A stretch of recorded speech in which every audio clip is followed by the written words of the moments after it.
of how the elite want to govern humanity, they've taken us down to a mechanism whereby they'll roll this out locally instead of from the top down. They know the best way to make this happen is from the bottom up. So they have structured organizations that they would implement on a local basis. Now think about this, how this happens. If they're going to implement some type of agency, because I found a schematic online researching this, where they implement an overall viewpoint on what Agenda 21 entails, deep state power structure and the central bankers, Agenda 21. What they've done to soften us up in preparation for the implementation of getting control of every aspect of humanity and our existence and our development, our evolution, our happiness or unhappiness.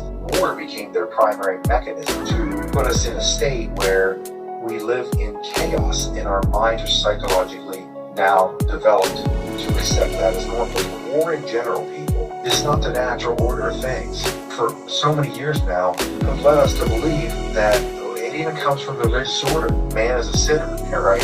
They just teach us man is bad, man is a sinner, man's going to do bad things. To be sold on this idea that, hey, we're just infallible, we're a sinner. God took us as a spiritual being, injected into these physical forms in this particular density of existence on this plane and dimension, in this structure of evolution, to do what? To live, simply live, and try to learn and make mistakes and judge each other. And as you know, in the Bible talks about judge not lest you be judged.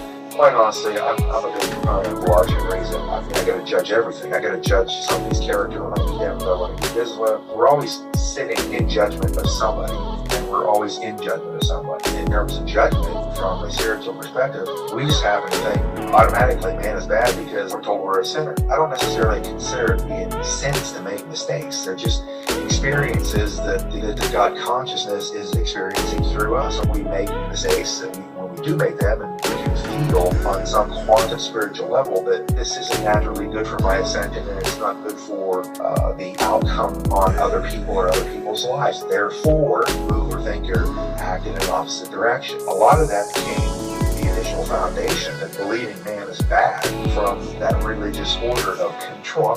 There's a great book called Power versus Force by Dr. David Hawkins. He's an MD, PhD, quantum physicist, and he talks about how they calibrate it, and they can do this kinesiologically. And you wouldn't understand it unless you had some background in quantum physics. The highest level of 1,000 would have been something like Christ or Buddha or Muhammad, but over the course of time, the calibration level has fallen because the powers that be have watered down the authenticity of Christ's message down to about 700. By leaving certain things out, distorting aspects of this philosophy, it's really muddy the waters for us. And then we just think that we're always going to be bad. There's always going to be bad thoughts and bad things done to other people. That's not the natural order of what we are. I don't believe that on any level. I did, but through my life experience and what I've learned about the general aspects of life on the realms, man is inherently good. It's the examples of the matrix structure, or this creates us to operate in a realm that is contrary and oppositional to the laws of man and the laws of nature. So anytime you work against the laws of man, there's disruption. Things are going to go wrong. When you try to work against the laws of nature, the laws of the universe, the laws of physics, you're going to lose every time.